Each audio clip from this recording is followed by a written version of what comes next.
Welcome to Beit She'arim National Park.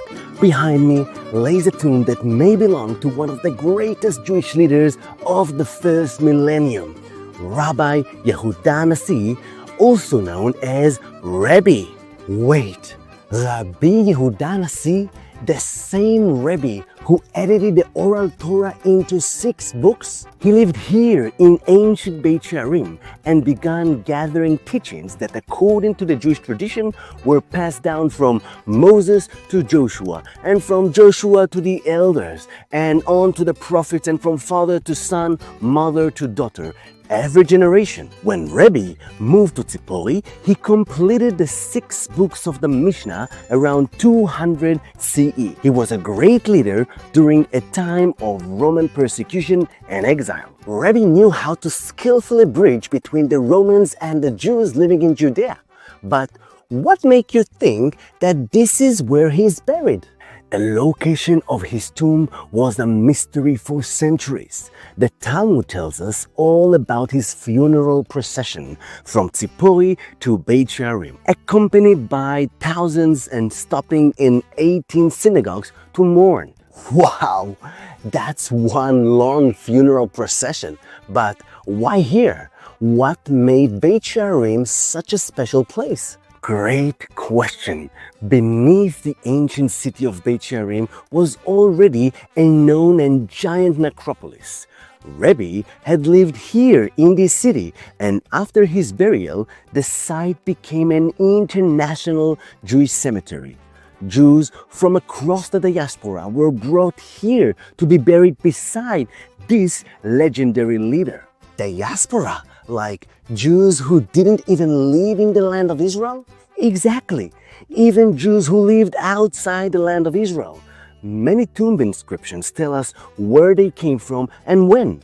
For example, they came from Caesarea, Sipori, Tyre, Sidon, Beirut, Antioch, Palmyra, and even Babylon and more. Wow, that's insane. So many places. So when I walk through those caves, I'm basically walking among people from all over the ancient world? Well, not exactly people, but their graves and legacies. Since many of those people were wealthy, the tombs are decorated with carvings of menorahs, lions, warriors, and inscriptions in both Greek, Hebrew, and Aramaic. Lions?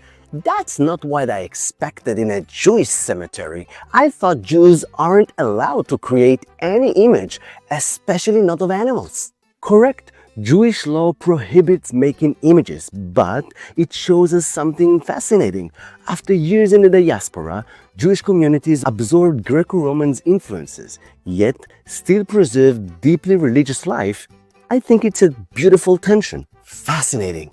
But wait, how was the mystery solved? How do we know that this is Rebbe's tomb? Hold on, before we solve the mystery of this ancient tomb, if you're enjoying this journey through Beit She'arim, don't forget to like this video, subscribe to our channel, and hit the bell icon so you won't miss our next exploration. Now, let's solve the mystery. In 1953, archaeologist Nachman Avigad excavated a synagogue on top of the mountain and tombs right in this area. He uncovered a grand cave tomb in one of the most central areas. Carbon dating confirmed it matched to Rebbe's time. Okay, and that was enough to prove it? I'm not that convinced yet. Avigad studied Rebbe's will. Rebbe asked to be buried in the ground, not in a sarcophagus. And in the far end of this cave, they found a double burial plot, presumably of the Rebbe and his wife, in the ground.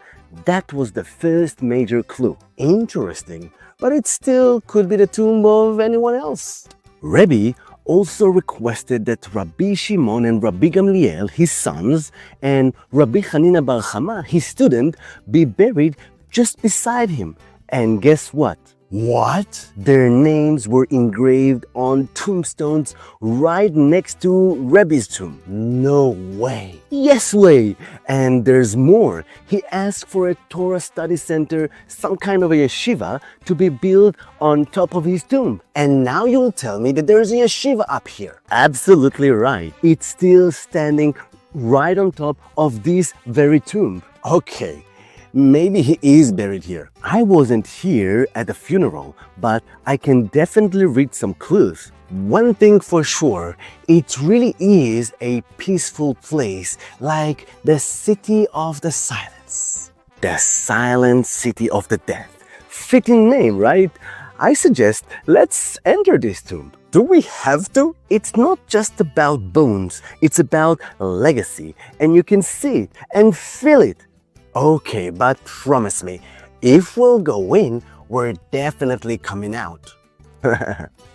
I'm pretty sure, but hey, strange things can definitely happen in all kind of ancient tombs.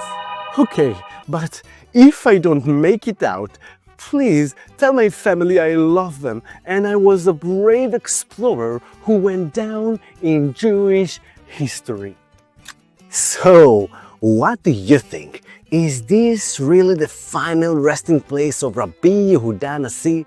Let us know your thoughts in the comments below, and if you enjoyed this episode, hit the like button, share it with friends, and see you in the next journey, maybe here or here.